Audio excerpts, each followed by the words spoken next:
단 한 번의 재확인으로 이미 내려졌던 폐암 진단이 완전히 뒤집혔습니다. 그것도 세계 최고 수준이라던 병원의 결과였습니다. 21살 대학생 동생에게 내려진 판정. 두 곳의 병원이 같은 결론을 내렸고 누구도 의심하지 않았습니다. 언니 역시 믿을 수밖에 없었습니다. 그런데 그때 동생이 조용히 말합니다. 언니 나 한국 가고 싶어. 그 선택 이후 단 며칠 만에 전혀 다른 결과가 나오기 시작합니다. 왜 어떤 나라는 끝이라고 말했고 왜 어떤 나라는 끝까지 확인했을까요? 그 차이가 한 사람의 인생을 바꿨습니다. 지금 그 이야기를 시작하겠습니다. 구독과 좋아요는 아주 큰 힘이 됩니다. 지금 어디에서 듣고 계신지 댓글로 알려주세요. 그럼 지금 사연 시작하겠습니다.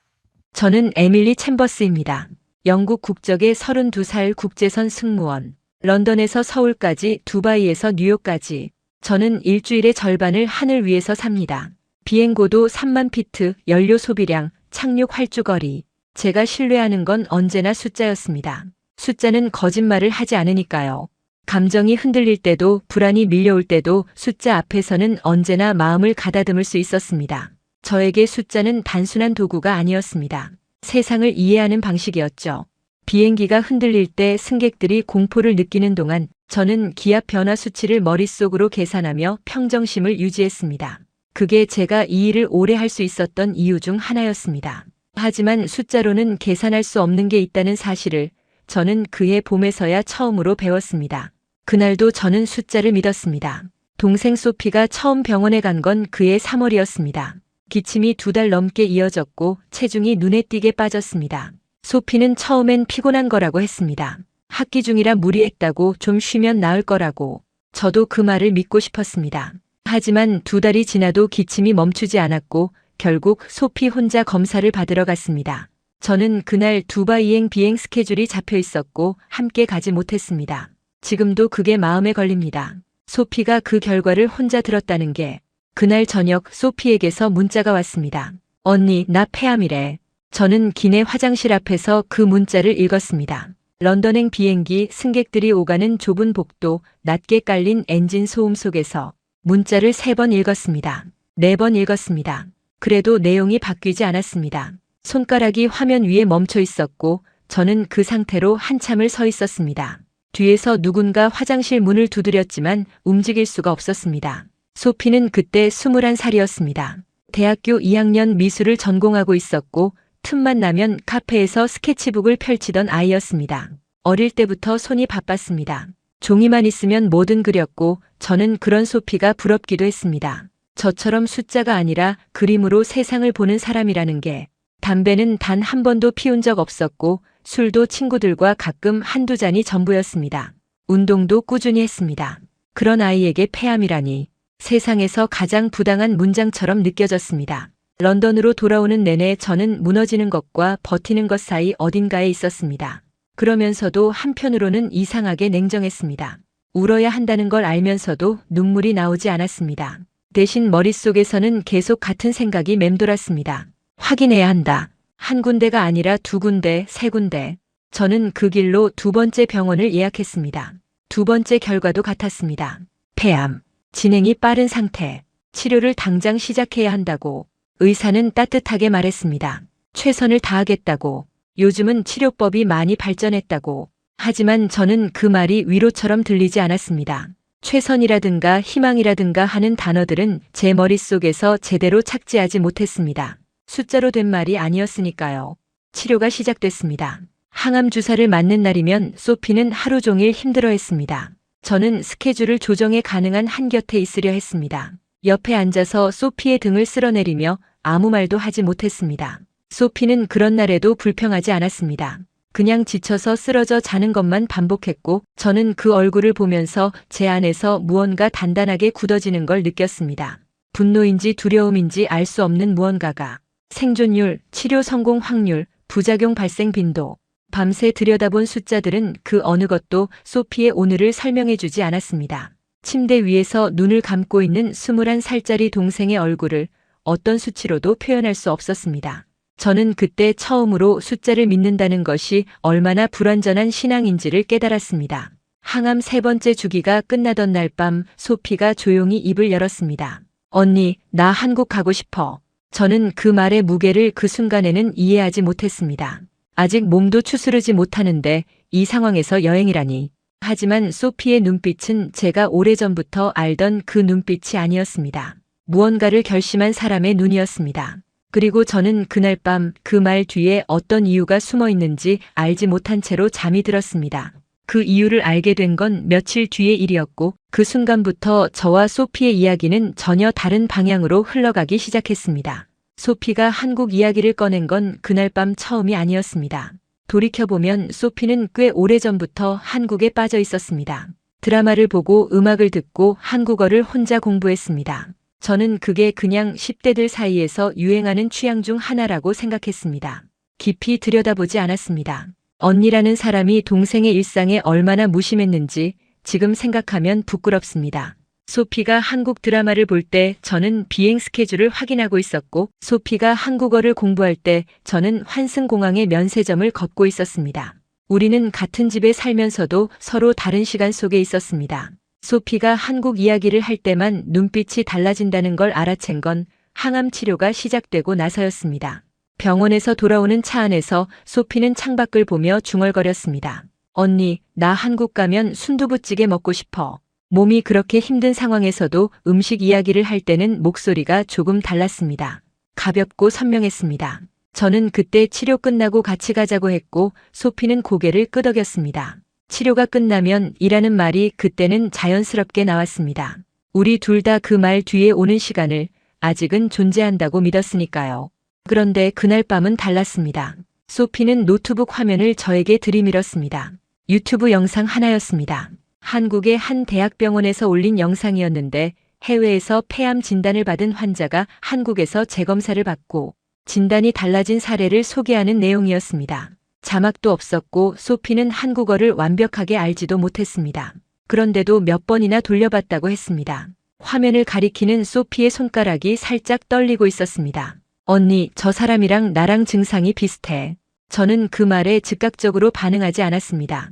솔직히 말하면 속으로는 부정했습니다. 이미 두 곳의 권위 있는 병원이 같은 결론을 내린 상태였습니다. 인터넷에 올라온 영상 하나를 근거로 다른 결론을 기대한다는 건 과학적이지 않다고 생각했습니다. 저는 숫자를 믿는 사람이었고 두 개의 병원이 내린 결론은 분명한 숫자였습니다. 그 숫자를 흔드는 것은 이성이 아니라 감정이라고 생각했습니다. 하지만 소피의 다음 말이 저를 멈추게 했습니다. 언니, 나 틀릴 수도 있잖아. 아니, 그냥 틀렸으면 좋겠어. 그 말이 제 안 어딘가에 걸렸습니다. 21살짜리가 자신의 진단이 틀렸으면 좋겠다고 말하는 게 당연하다는 건 압니다. 당연한 바람이죠. 하지만 소피의 말은 막연한 바람이 아니었습니다. 뭔가 구체적인 느낌이 있었습니다. 설명하기 어렵지만 자기 몸에 대해 갖는 어떤 직관 같은 것이랄까요. 소피는 늘 자신의 몸에 솔직한 아이였습니다. 피곤하면 피곤하다고 아프면 아프다고 말했습니다. 그 아이가 뭔가 다른 것 같다고 느끼고 있다는 게 이상하게 무겁게 다가왔습니다. 저는 그날 밤 혼자 그 영상을 다시 봤습니다. 2번, 3번. 한국어를 번역기에 돌려가며 내용을 이해했습니다. 영상 속 의사는 차분하게 설명했습니다.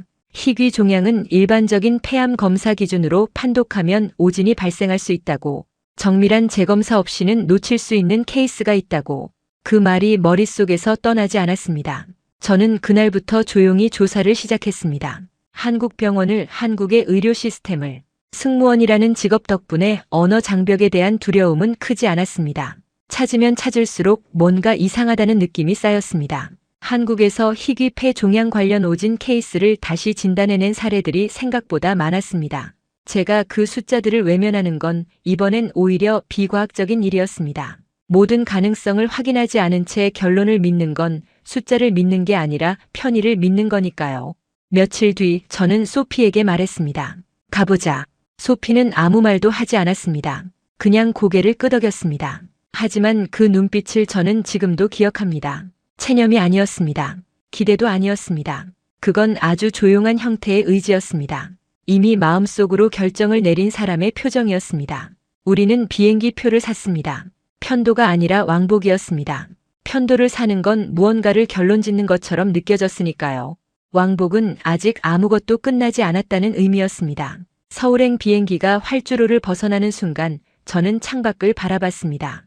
이게 맞는 선택인지 틀린 선택인지, 소피에게 헛된 기대를 심어주는 건 아닌지. 하지만 동시에 지금 이 순간 제가 할 수 있는 건 이것뿐이라는 것도 알았습니다. 소피가 잠든 옆에서 저는 처음으로 기도라는 걸 했습니다. 숫자를 믿는 사람이 숫자로는 설명할 수 없는 어떤 가능성을 향해 손을 뻗은 밤이었습니다. 그리고 서울에 내리는 순간 저는 그 도시가 우리에게 무엇을 돌려줄지 아직 전혀 알지 못했습니다. 다만 한 가지만은 알고 있었습니다. 이건 단순한 여행이 아니라는 것을. 이건 마지막 확인이었습니다. 서울은 처음부터 낯설지 않았습니다. 인천공항에 내리는 순간 소피는 조용히 웃었습니다. 아무 말도 없이 그냥 웃었습니다.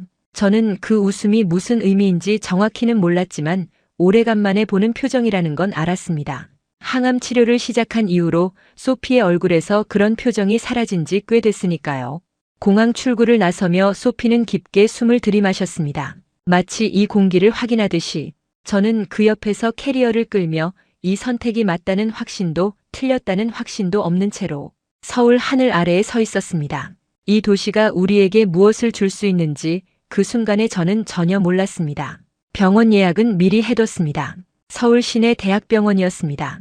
외국인 환자 전담 코디네이터가 있었고 제가 이메일로 소피의 진단 자료와 CT 영상, 조직 검사 결과지를 미리 보내놓은 상태였습니다. 병원 측에서는 자료를 검토한 후 방문 일정을 잡겠다고 했고 실제로 빠르게 연락이 왔습니다. 그 속도가 저는 조금 의외였습니다. 영국에서 두 번째 병원 예약을 잡을 때는 일주일을 넘게 기다렸으니까요. 반면 이곳은 사흘 만에 일정이 잡혔습니다. 작은 차이였지만 이상하게 그게 마음에 걸렸습니다. 빠르다는 건 그만큼 진지하다는 의미일 수도 있으니까요. 예약일 아침 소피는 긴장한 것 같지 않았습니다. 오히려 제 쪽이 더 긴장해 있었습니다. 병원으로 가는 택시 안에서 저는 자꾸 손을 만지작거렸습니다. 뭔가 이상한 결과가 나오면 어떡하지? 아니, 이상한 결과란 게 뭔데? 진단이 바뀌면 좋은 건데 왜 나는 지금 불안한 거지? 스스로도 모순된 감정 안에서 정리가 되지 않았습니다. 소피는 차창 밖 서울 거리를 조용히 내다보고 있었습니다. 어떤 생각을 하는지 묻지 않았습니다. 묻지 않아도 알 것 같았고 알면서도 확인하기가 두려웠습니다. 접수를 마치고 진료실 앞에서 기다리는 동안 소피가 낮게 말했습니다. 언니, 여기 냄새가 영국 병원이랑 달라. 저는 그 말이 우습기도 하고 이상하게 위로가 되기도 했습니다. 그래, 다르면 다른 거지. 같을 필요는 없는 거지. 다른 병원, 다른 나라, 다른 결론. 어쩌면 우리는 그 다름을 보러 온 거니까요. 의사는 예상보다 젊었습니다. 흰 가운을 입고 들어온 그는 소피와 저를 번갈아 보더니 코디네이터를 통해 간단한 인사를 나눴습니다. 그리고 곧바로 화면을 켰습니다. 제가 미리 보내둔 CT 영상이었습니다. 화려한 말이 없었습니다. 동정도 없었습니다. 영국 병원에서는 진단을 전할 때 의사가 먼저 정말 안타깝습니다라고 했습니다. 그 말이 친절하다는 건 알았지만 동시에 이미 결론이 났다는 느낌을 줬습니다. 이곳은 달랐습니다. 의사는 아무런 감정적 서문 없이 화면을 바라봤습니다. 그리고 조용히 영상을 돌렸습니다. 처음부터 끝까지, 그리고 다시 처음으로. 저는 그 반복이 이상하게 느껴졌습니다. 영국에서 두 병원 모두 같은 영상을 봤을 텐데 이 의사는 왜 이렇게 여러 번 보는 걸까? 뭔가 다른 게 보이는 걸까? 저는 숨을 참고 있었습니다. 소피도 무릎 위에 손을 모은 채 아무 말이 없었습니다. 진료실 안은 컴퓨터 펜 소리만 낮게 깔려 있었고 그 정적이 오히려 저를 더 긴장하게 만들었습니다. 몇 분이 지났습니다. 의사는 마우스를 멈추고 화면의 한 부분을 확대했습니다. 그리고 코디네이터에게 뭔가 말했고 코디네이터가 조심스럽게 통역했습니다. 다시 확인해 보겠습니다. 추가 검사가 필요할 것 같습니다. 그게 전부였습니다. 저는 그 말이 무슨 의미인지 바로 해석하지 못했습니다. 추가 검사라는 게 더 나쁜 소식을 확인하려는 건지 아니면 다른 무언가를 보려는 건지. 하지만 의사의 표정은 당황이나 우려가 아니었습니다. 뭔가를 발견한 사람의 표정에 가까웠습니다. 확신이 아니라 가능성을 본 사람의 눈이었습니다. 소피는 아무 말도 하지 않았습니다. 진료실을 나오며 소피의 손이 제 팔을 가볍게 잡았습니다. 꽉 쥐지 않았습니다. 그냥 얹어놓듯이. 저는 그 가벼운 무게를 느끼면서 뭔가 말해야 한다고 생각했지만 아무것도 나오지 않았습니다. 복도를 걸으며 저는 방금 그 장면을 머릿속에서 다시 돌렸습니다. 의사가 CT 영상을 2번, 3번 돌려보던 모습, 그 반복. 영국의 두 병원에서는 그 영상을 그렇게 돌려본 적이 있었을까요? 저는 알 수 없었습니다. 하지만 이곳은 멈추고 다시 봤습니다. 그리고 그 작은 행동이 저에게는 무언가 다른 의미로 느껴졌습니다. 그 차이가 작은 것인지 큰 것인지는 아직 몰랐습니다. 다만 저는 그 순간 처음으로 진짜 의미의 긴장을 느꼈습니다. 두려움이 아니었습니다. 기대도 아니었습니다. 결론이 바뀔 수도 있다는 가능성 앞에서 저는 비로소 제대로 숨을 쉬고 있었습니다. 그리고 다음 날 시작된 추가 검사는 우리가 아직 상상하지 못한 방향을 향해 천천히 문을 열고 있었습니다. 검사는 다음 날 아침부터 시작됐습니다. CT 재촬영, 기관지 내시경, 조직 재검사. 코디네이터가 일정표를 건네며 설명했습니다. 하나씩 순서대로 진행할 거라고. 저는 그 종이를 받아들고 항목들을 읽으면서 이게 단순한 확인 절차인지 아니면 정말 다른 가능성을 보고 있는 건지 여전히 판단이 서지 않았습니다. 영국에서 이미 한 번씩 거친 과정들이었습니다. 그런데 같은 검사가 이곳에서 다시 진행된다는 사실이 저를 어떤 의미에서는 불안하게 만들었고 또 어떤 의미에서는 안심하게 만들었습니다. 이상한 감정이었습니다. 불안과 안도가 같은 자리에 있었습니다. 소피는 담담했습니다. 검사복으로 갈아입으면서도 별말이 없었습니다. 이미 영국에서 같은 과정을 거쳤으니까요. 두 번째라는 게 익숙함인지 아니면 체념인지 저는 그것도 구분하지 못한 채 소피 옆에 앉아 있었습니다. 대기실 의자가 딱딱했습니다. 창밖으로 서울 하늘이 흐렸습니다. 저는 창을 바라보며 지금 내가 여기서 무얼 하고 있는 건지를 되물었습니다. 명확한 답이 없었습니다. 그런데 검사가 진행되는 동안 저는 계속 불편했습니다. 이미 결론이 난 진단인데 왜 처음부터 다시 하는 걸까? 영국의 두 병원이 내린 결과가 틀렸을 가능성이 얼마나 되는 걸까? 머릿속에서는 영국 병원의 이름이 계속 맴돌았습니다. 세계적인 수준이라고 알려진 곳이었습니다. 그걸 지금 의심하는 게 맞는 건가? 저는 승무원이고 비행 전 체크리스트를 매번 처음부터 다시 확인하는 사람입니다. 그게 직업적 습관이었습니다. 그런데 지금 제 안에서는 그 습관과 정반대되는 감정이 올라오고 있었습니다. 이미 두 번 확인한 결과를 왜 또 뒤집으려 하느냐는 저항감이었습니다. 저는 그 저항감을 인정하면서도 멈출 수 없었습니다. 그 감정이 어디서 오는 건지 저는 오후 내내 생각했습니다. 두려움이었습니다. 진단이 바뀌지 않으면 어떡하냐는 두려움이 아니었습니다. 반대였습니다. 진단이 바뀌면 어떡하냐는 두려움이었습니다. 우리가 그동안 받아들이고 버텨온 것들이 단순한 착오 위에 쌓인 것이었다면 그 생각을 직면하는 게 무서웠습니다. 희망이 독이 된다는 말을 저는 그때 처음으로 이해했습니다. 기대가 크면 틀렸을 때의 무너짐도 크니까요. 저는 스스로를 지키기 위해 기대하지 않으려 하고 있었습니다. 그게 용기가 아니라 회피라는 걸 알면서도 그날 저녁 소피가 먼저 입을 열었습니다. 언니, 나 사실 무서워. 저는 소피를 바라봤습니다. 결과가 똑같이 나오면 어떡하지? 그냥 기대만 하다가 끝나는 거 아닐까? 저는 뭐라고 말해야 할지 몰랐습니다. 소피의 말이 정확히 제 안에 있던 두려움과 같았으니까요. 우리는 한참 말없이 앉아 있었습니다. 호텔 방이 그날따라 유독 조용하게 느껴졌습니다. 밖에서 서울의 차 소리가 희미하게 들려왔습니다. 다음 날 한국 의사와 중간 면담이 있었습니다. 검사 결과 일부가 나왔다고 했습니다. 의사는 화면을 켜고 영상 2개를 나란히 불러왔습니다. 영국에서 찍은 CT와 이곳에서 새로 찍은 CT였습니다. 코디네이터가 조심스럽게 통역했습니다. 종양의 위치와 조직 특성이 저희가 처음 생각한 것과 조금 다릅니다. 아직 최종 결과는 아니지만 확인이 필요한 부분이 있습니다. 저는 그 말을 듣는 순간 가슴 어딘가가 조여드는 걸 느꼈습니다. 조금 다르다는 게 무슨 의미인지, 좋은 방향으로 다른 건지 나쁜 방향으로 다른 건지. 의사는 최종 결과가 나오기 전까지는 단정 짓지 않겠다고 했습니다. 그 말은 신중함이었지만 동시에 저를 가장 불안한 자리에 세워놓는 말이었습니다. 결론 없이 기다리는 것, 그게 저는 언제나 가장 어려웠습니다. 비행 중 계기판에 경고등이 켜졌는데 원인을 모를 때의 그 감각과 비슷했습니다. 다음 행동을 취하고 싶은데 아직 데이터가 충분하지 않은 상태. 그 공백이 저에게는 가장 고통스러운 자리였습니다. 소피는 오히려 달랐습니다. 면담이 끝나고 병원 로비에서 소피는 자판기 커피를 뽑아 저에게 건넸습니다. 언니, 일단 마셔. 저는 종이컵을 받아들고 소피를 봤습니다. 소피는 덤덤한 얼굴이었습니다. 어젯밤에 무섭다고 했던 그 아이가 맞나 싶을 만큼 나 그냥 결과가 뭐든 여기까지 온 것만으로도 잘한 것 같아. 그 말이 이상하게 저를 흔들었습니다. 저는 그동안 결과를 위해 여기까지 온 거라고 생각했습니다. 결과가 바뀌면 의미가 있는 여정이고 바뀌지 않으면 헛수고인 여정. 그렇게 나누고 있었습니다. 하지만 소피는 달랐습니다. 과정 자체를 붙들고 있었습니다. 포기하지 않았다는 사실 그 자체를. 저는 커피를 한 모금 마셨습니다. 뜨겁고 썼습니다. 하지만 이상하게 그 쓴맛이 반가웠습니다. 지금 여기에 있다는 감각이 그 한 모금 안에 담겨 있었습니다. 최종 결과는 이틀 뒤에 나온다고 했습니다. 그 이틀이 저에게는 살면서 가장 긴 시간이 될 것 같다는 예감이 들었습니다. 그리고 그 예감은 단 하나도 틀리지 않았습니다.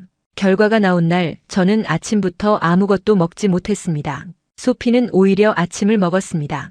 호텔 조식을 조금이지만 먹었고 저는 그 옆에서 커피만 들고 앉아 있었습니다. 소피가 먼저 알아챘습니다. 언니 밥 먹어. 괜찮아. 괜찮지 않잖아. 저는 대답하지 않았습니다. 창밖으로 서울 아침이 선명하게 펼쳐져 있었습니다. 햇빛이 생각보다 강했습니다. 좋은 날씨가 오히려 이상하게 느껴졌습니다. 이런 날에 어떤 결과가 나와도 하늘은 저렇게 맑을 테니까요. 세상은 결과에 상관없이 그냥 흘러가는 것이고 저는 그 무심함이 그날따라 버겁게 느껴졌습니다. 소피는 그런 저를 한번 바라보다가 더 말하지 않았습니다. 대신 조용히 식사를 마쳤습니다. 그게 오히려 저를 더 단단하게 만들었습니다. 병원까지 걸어갔습니다. 택시를 타지 않았습니다. 소피가 걷고 싶다고 했고 저도 그게 나을 것 같았습니다. 서울의 아침 거리를 걸으면서 우리는 거의 말이 없었습니다. 소피는 가끔 가게 간판을 읽었습니다. 한국어로 소리내어 천천히. 저는 그 옆에서 그 소리를 들으며 걸었습니다. 언젠가 소피가 저에게 한국어 간판을 읽어주던 날이 올 거라고는 그 이전에는 생각해 본 적도 없었습니다. 걸으면서 저는 그 소리가 작은 위안이 된다는 걸 느꼈습니다. 소피는 살아있었고 오늘도 무언가를 읽고 있었습니다. 병원에 도착했을 때 코디네이터가 먼저 나와 있었습니다. 진료실로 안내받았습니다. 의사는 이미 앉아 있었습니다. 화면에는 아무것도 켜져 있지 않았습니다. 저는 그 빈 화면을 보면서 이제 곧 저 화면 위에 무언가가 떠오를 거라는 걸 알았습니다.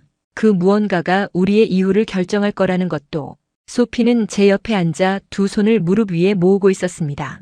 눈을 한번 감았다가 뜨는 게 보였습니다. 의사가 서류를 펼쳤습니다. 잠시 침묵이 있었습니다. 코디네이터도 조용했습니다. 그 몇 초가 길게 느껴졌습니다. 소피의 손이 제 팔 위에 얹혀 있었습니다. 꽉 쥐지 않고 그냥 얹어놓듯이. 저는 그 무게를 느끼면서 숨을 참았습니다. 그리고 의사가 말했습니다. 폐암이 아닙니다. 그 한 문장이 진료실 안의 모든 것을 멈추게 했습니다. 저는 처음에 잘못 들은 줄 알았습니다. 코디네이터를 봤습니다. 코디네이터는 천천히 고개를 끄덕였습니다. 소피의 손에 힘이 들어왔습니다. 이번엔 꽉 쥐었습니다. 의사는 계속 말했습니다. 폐유암종입니다.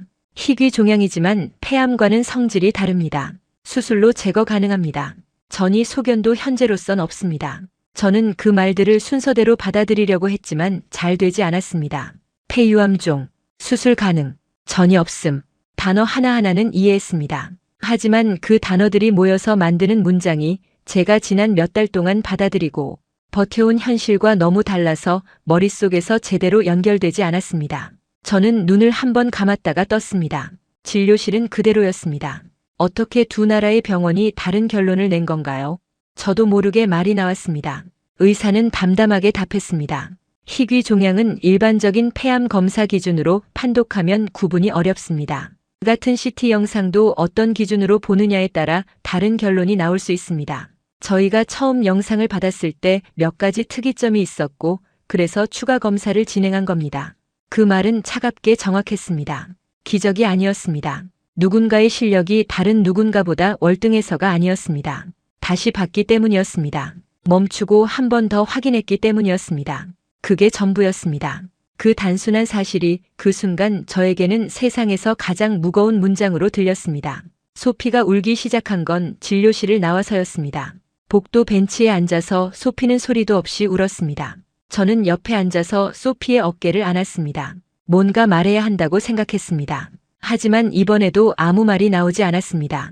말이 필요하지 않은 순간이었습니다. 창밖으로 서울의 오후가 흘러가고 있었습니다. 사람들이 지나다녔습니다. 아무것도 모른 채로.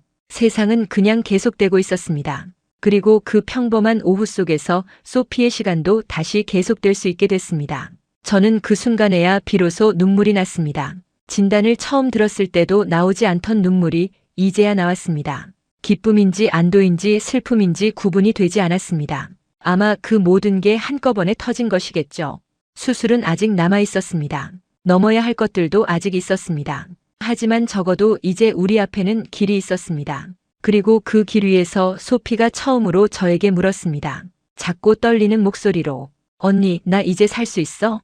저는 고개를 끄덕였습니다. 말이 나오지 않았습니다. 목이 막혀서가 아니라 어떤 말도 그 순간에 어울리지 않는다는 걸 알았기 때문입니다. 소피는 제 고개가 끄덕이는 걸 보고 다시 울었습니다. 소리 없이 그냥 눈물만 흘렸습니다. 저는 그 옆에서 소피의 손을 잡고 있었습니다. 복도를 지나는 사람들이 우리를 힐끗 봤다가 지나쳤습니다. 우리가 왜 울고 있는지 그 누구도 몰랐겠죠.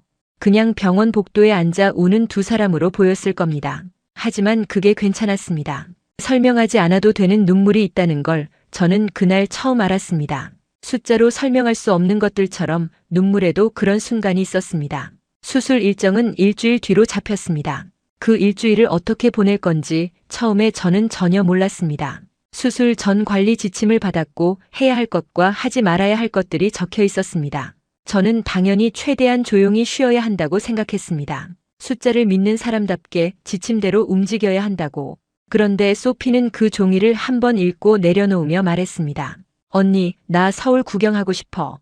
저는 그 말을 듣는 순간 아주 잠깐 망설였습니다. 수술 전에 돌아다녀도 되는 건지.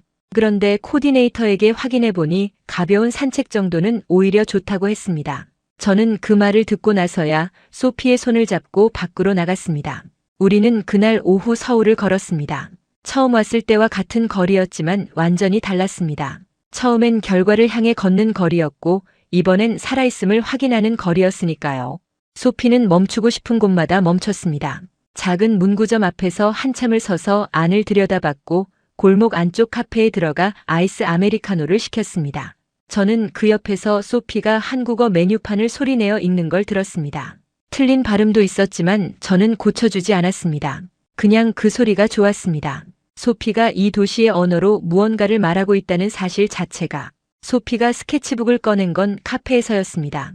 가방 안에 작은 스케치북을 넣어왔다는 걸 저는 몰랐습니다. 소피는 창밖 풍경을 그리기 시작했습니다. 느릿느릿 오래간만에 펜을 잡는 손처럼. 저는 소피가 그림 그리는 걸 보면서 오래전 기억이 떠올랐습니다. 소피가 어릴 때 식탁 위에 앉아 종이에 뭔가를 그리던 모습. 그때 저는 그 옆에서 교과서를 펼치고 있었습니다. 우리는 그때도 같은 공간에 있었지만 서로 다른 시간 속에 있었습니다. 그런데 지금은 달랐습니다. 우리는 같은 공간에서 같은 시간을 살고 있었습니다. 그 사실이 이상하게 마음을 가득 채웠습니다. 언니, 나 다시 그림 그릴 수 있을 것 같아. 소피가 그림에서 눈을 떼지 않은 채로 말했습니다. 저는 아무 말도 하지 않았습니다. 그냥 소피의 옆에 앉아 그 말을 오래 들었습니다. 병이 시작된 이후 소피의 입에서 할 수 있을 것 같다는 말이 나온 건 그날이 처음이었습니다. 우리는 그날 저녁 소피가 먹고 싶다던 순두부찌개를 먹었습니다. 처음 항암 치료를 받던 날 차 안에서 말하던 그 음식이었습니다. 소피는 한 숟가락 먹고 잠깐 멈췄습니다. 그리고 아무 말 없이 계속 먹었습니다. 저는 소피가 그릇을 다 비울 때까지 아무 말도 하지 않았습니다. 21살짜리 동생이 서울의 작은 식당에서 순두부찌개를 먹고 있는 장면. 이 장면이 존재한다는 것만으로도 저는 충분했습니다. 어떤 숫자보다 확실한 증거였습니다. 소피가 살아있다는 가장 단순하고 가장 무거운 증거. 수술 전날 밤 소피는 일찍 잠들었습니다. 저는 잠이 오지 않았습니다. 침대 옆에 앉아 소피의 얼굴을 보면서 지난 몇 달을 다시 떠올렸습니다. 처음 문자를 받던 기내 화장실 앞. 두 번째 병원에서 같은 결론을 들었을 때 항암제를 맞고 지쳐서 쓰러져 자던 소피의 등, 그리고 이곳 서울에서 처음 이 의사가 CT 영상을 돌려보던 모습, 그 반복이 모든 것을 바꿨습니다. 저는 그 생각을 오래 붙들었습니다. 사람을 살리는 것이 항상 거창한 무언가일 거라고 생각했습니다. 첨단 기술이라든가 특별한 능력이라든가. 하지만 그날의 기억은 달랐습니다. 멈추고 다시 보고 확인하는 것. 그 단순한 행동이 소피의 시간을 되돌려줬습니다. 저는 그 사실을 이 밤에 가슴에 새겼습니다. 서울의 불빛이 조용하게 이어지고 있었습니다. 이 도시가 소피를 살릴 거라는 걸 처음 비행기에 오를 때는 몰랐습니다. 그냥 마지막 확인이라고 생각했습니다. 하지만 이 도시는 우리에게 결론 대신 가능성을 줬습니다. 내일 그 가능성이 현실이 됩니다. 저는 그 밤을 잊지 못할 것 같습니다. 소피의 고른 숨소리를 들으며 창밖 서울의 불빛이 하나씩 꺼져가는 걸 오래오래 바라봤으니까요. 그리고 내일 아침 저는 소피의 손을 잡고 다시 그 병원 문을 열게 됩니다. 이번엔 전혀 다른 마음으로. 수술은 4시간이 걸렸습니다. 저는 그 시간 동안 수술 대기실 의자에 앉아 있었습니다. 처음 1시간은 책을 펼쳐놓고 있었지만 한 글자도 읽지 못했습니다. 그 다음 1시간은 물을 마셨습니다. 종이컵으로 4잔. 나머지 2시간은 그냥 앉아 있었습니다. 아무것도 하지 않았습니다. 생각도 하지 않으려 했습니다. 생각이 시작되면 끝이 없었으니까요. 대기실엔 저 말고도 다른 사람들이 있었습니다. 각자의 기다림을 가진 사람들이. 우리는 서로 눈을 마주치지 않았습니다. 그냥 같은 방향을 바라보며 각자 조용히 버티고 있었습니다. 그 공간이 이상하게 외롭지 않았습니다. 모두가 같은 종류의 긴장 안에 있다는 게 느껴졌으니까요. 그 연대감이 말 한마디 없이도 전해졌습니다. 수술실 문이 열린 건 오후 늦게였습니다. 코디네이터가 먼저 나왔습니다. 표정을 읽으려 했지만 그 짧은 순간에는 알 수 없었습니다. 그리고 곧 의사가 나왔습니다. 가운을 벗으며 걸어오는 모습이었습니다. 잘 됐습니다. 종양은 완전히 제거됐습니다. 저는 그 말을 듣고 그 자리에 그대로 서 있었습니다. 움직이지 못했습니다. 다리에 힘이 빠지는 게 느껴졌습니다. 의자를 잡았습니다. 그러고는 천천히 앉았습니다. 전이 소견은 없습니다. 경과를 지켜봐야 하겠지만 예후는 좋습니다. 저는 고개를 끄덕였습니다. 감사합니다. 라는 말이 목구멍까지 올라왔다가 소리가 되지 못했습니다. 그 말이 너무 가벼워서 꺼내기가 민망할 정도였습니다. 병실로 올라간 건 1시간 뒤였습니다. 소피는 침대에 누워 있었습니다. 눈을 반쯤 뜨고 있었고 아직 마취가 덜 깬 것 같았습니다. 저는 소피 옆에 앉았습니다. 소피는 저를 보더니 천천히 손을 들었습니다. 저는 그 손을 잡았습니다. 언니, 응, 그게 전부였습니다. 하지만 그 두 마디가 세상에서 가장 긴 대화처럼 느껴졌습니다. 몇 달치의 말이 그 두 글자 안에 다 들어 있었습니다. 저는 소피의 손을 놓지 않았습니다. 소피가 다시 잠들 때까지. 저는 그날 밤 병실 창가에 오래 서 있었습니다. 소피가 깊이 잠든 뒤였습니다. 서울의 밤이 조용하게 이어지고 있었습니다. 불빛들이 도시 위에 흩어져 있었습니다. 저는 그 불빛을 바라보며 이 모든 과정을 천천히 다시 돌렸습니다. 처음 이 병원에 왔을 때를 떠올렸습니다. 의사가 CT 영상을 화면에 올려놓던 장면, 조용히 처음부터 끝까지 돌려보던 모습, 그리고 다시 처음으로 되돌리던 그 반복. 저는 그 순간이 왜 그렇게 기억에 남는지 오래 생각했습니다. 그건 특별한 기술이 아니었습니다. 어떤 천재적인 직관도 남들이 가지지 못한 능력도 아니었습니다. 그냥 멈춘 것이었습니다. 이미 다른 곳에서 결론이 났다는 사실을 알면서도 그 결론을 일단 내려놓고 처음부터 다시 본 것이었습니다. 그 행동이 놀라웠습니다. 결론이 이미 나 있을 때 처음부터 다시 보는 건 생각보다 쉬운 일이 아니니까요. 결론이 있으면 사람은 그 결론에 맞춰보게 됩니다. 저도 그랬습니다. 두 병원의 결과를 확인한 뒤 저는 더 이상 다른 가능성을 보려 하지 않았습니다. 그게 합리적이라고 생각했으니까요. 하지만 이 의사는 달랐습니다. 결론을 일단 내려놨습니다. 그리고 영상 자체를 봤습니다. 결론이 아니라 과정을 봤습니다. 그게 전부였습니다. 그 단순한 차이가 소피의 생사를 가른 것이었습니다. 저는 그 사실 앞에서 한동안 말을 잃었습니다. 저는 그 생각을 하면서 저 자신을 되돌아봤습니다. 비행기 안에서 저는 항상 체크리스트를 확인합니다. 이전 비행에서 문제가 없었더라도 오늘 비행 전에는 처음부터 다시 확인합니다. 그게 습관이라고 생각했습니다. 직업적 루틴이라고 생각했습니다. 하지만 지금 이 병실 창가에서 돌아보니 그게 그냥 습관이 아니었습니다. 그건 놓치지 않겠다는 태도였습니다. 이미 확인된 것도 한 번 더 보는 것. 그 태도가 하늘 위에서는 사고를 막고 이 병원에서는 사람을 살렸습니다. 그 같은 태도가 다른 자리에서 같은 결과를 만들고 있었습니다. 소피는 조용히 숨을 쉬고 있었습니다. 저는 소피의 얼굴을 바라봤습니다. 편안하게 자고 있는 그 얼굴이 지금 이 세상에서 가장 소중한 것처럼 느껴졌습니다. 이 얼굴을 다시 볼 수 있다는 것, 그 사실이 이 밤을 가득 채웠습니다. 저는 생각했습니다. 이걸 잊지 말자고.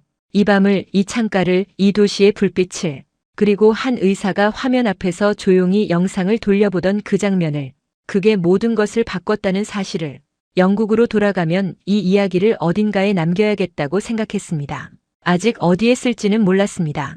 다만 한 가지만은 알았습니다. 이 이야기는 저 혼자 간직하기에는 너무 크다는 걸, 그리고 이 경험이 저를 어떻게 바꿔놨는지 그걸 이제는 직접 말해야 할 차례라는 걸. 저는 다시 비행기를 탑니다. 소피가 학교로 돌아간 지 2달이 지났을 때였습니다. 런던에서 서울로 가는 비행이었습니다. 저는 그 노선을 자원했습니다. 굳이 이유를 말하자면 그냥 다시 가고 싶었습니다. 그 도시 위를 한 번 더 날고 싶었습니다. 소피를 처음 데려가던 그 하늘을 이번엔 다른 마음으로 지나고 싶었습니다. 이륙 3시간 뒤 한 승객이 저를 불렀습니다. 40대 초반쯤으로 보이는 여성이었습니다. 혼자 탑승한 승객이었고 창가 자리에 조용히 앉아 있었습니다. 저는 처음에 음료 요청인 줄 알았습니다. 그런데 그가 꺼낸 건 음료가 아니었습니다. 접힌 종이 한 장이었습니다. 혹시 이 병원 아세요? 서울에 있다는데. 저는 그 종이를 받아들었습니다. 병원 이름이 적혀 있었습니다. 낯선 이름이 아니었습니다. 제가 소피와 함께 걸어 들어갔던 그 병원이었습니다. 저는 그 여성을 바라봤습니다. 왜요? 남편이 폐암 진단을 받았어요. 2곳에서요. 근데 남편이 계속 이상하다고 하거든요. 본인이 뭔가 다른 것 같다고. 그래서 저 혼자 먼저 가서 알아보려고요. 저는 그 말을 듣는 순간 숨을 한 번 멈췄습니다. 2곳에서 폐암. 본인이 뭔가 다른 것 같다고. 저는 그 여성의 얼굴을 다시 봤습니다. 눈밑이 어두웠습니다. 잠을 제대로 자지 못한 사람의 얼굴이었습니다. 가방을 양손으로 꽉 쥐고 있었습니다. 저는 그 손이 낯설지 않았습니다. 소피를 처음 병원에 데려가던 날 제 손이 그랬으니까요. 진료실 앞에 앉아 아무 말도 하지 못한 채 손만 만지작거리던 그날. 저는 그 여성을 보면서 1년 전에 저를 봤습니다. 결론이 났다고 믿었지만 믿고 싶지 않았던 사람. 포기하는 게 합리적이라고 생각하면서도 포기가 되지 않았던 사람. 비행기를 타고 다른 나라로 날아가는 것 말고는 달리 할 수 있는 게 없었던 사람. 저는 그 손을 알아봤습니다. 가방을 꽉 쥐는 방식으로. 말하지 않아도 알 수 있었습니다. 이 사람이 지금 얼마나 무서운지를. 잠깐만요. 저는 그 자리를 떠나 뒤쪽 갤리로 갔습니다. 제 가방을 열었습니다. 작은 USB가 있었습니다. 소피의 진단 자료가 담긴 것이었습니다. 저는 그 USB를 꺼내지 않았습니다. 대신 가방 안쪽 주머니에서 명함 한 장을 꺼냈습니다. 그 병원 코디네이터의 연락처가 적힌 명함이었습니다. 서울을 떠나던 날 혹시 몰라서 받아뒀습니다. 이 명함이 언젠가 필요한 날이 올 거라는 막연한 예감이 있었습니다. 그 예감은 틀리지 않았습니다. 저는 다시 그 승객에게로 걸어갔습니다. 이분한테 먼저 연락해보세요. 외국인 환자 담당 코디네이터예요. 남편분 진단 자료를 미리 보내면 방문 전에 검토해준다고 할 거예요. 예약도 빠르게 잡아줄 거예요. 여성은 명함을 받아들고 저를 봤습니다. 혹시 거기 가보셨어요? 저는 잠깐 멈췄습니다. 네. 동생이 거기서 살았어요. 그 말이 나오고 나서야 저는 이 문장이 얼마나 많은 걸 담고 있는지를 느꼈습니다. 동생이 거기서 살았다. 살았다는 단어가 그렇게 무거운 적이 없었습니다. 여성은 아무 말도 하지 않았습니다. 그냥 명함을 2손으로 쥐었습니다. 그 손이 아까보다 조금 덜 떨리는 것 같았습니다. 저는 그걸 보면서 충분하다고 생각했습니다. 지금 이 순간 제가 할 수 있는 건 이것뿐이었고 이것으로 충분했습니다. 저는 앞으로 걸어갔습니다. 갤리로 돌아오는 길에 창밖을 봤습니다. 비행기 아래로 구름이 깔려 있었습니다. 그 아래 어딘가에 서울이 있었습니다. 그 병원이 있었습니다. 소피와 제가 울던 그 복도 벤치가 있었습니다. 처음 이 도시에 내렸을 때 저는 이 도시가 우리에게 무엇을 줄지 몰랐습니다. 그 도시는 결론 대신 가능성을 줬습니다. 그리고 이 비행기 안에서 저는 그 가능성을 한 사람에게 다시 건넸습니다. 이게 제가 바뀐 이유입니다. 숫자를 믿는 사람이었습니다. 지금도 그렇습니다. 하지만 이제 저는 압니다. 숫자가 틀릴 수 있다는 것을, 결론이 바뀔 수 있다는 것을, 그리고 그 가능성을 끝까지 붙드는 것이 때로는 한 사람의 목숨을 바꾼다는 것을. 저는 그걸 머리가 아니라 손끝으로 그날 이후 매번 느낍니다. 저는 오늘도 이륙 전 체크리스트를 처음부터 읽습니다. 이미 알고 있는 항목들입니다. 하지만 매번 처음 보듯이 읽습니다. 한 번 더 보는 것, 포기하지 않는 것, 혹시 모를 가능성 앞에서 절대 먼저 닿지 않는 것, 그게 사람을 살린다는 걸 저는 이제 온몸으로 압니다. 그걸 가르쳐 준 곳이 한국이었습니다. 영상 재밌게 보셨다면 구독과 좋아요 부탁드립니다. 그리고 한국을 응원하신다면 댓글로 대한민국 만세를 남겨주세요. 감사합니다.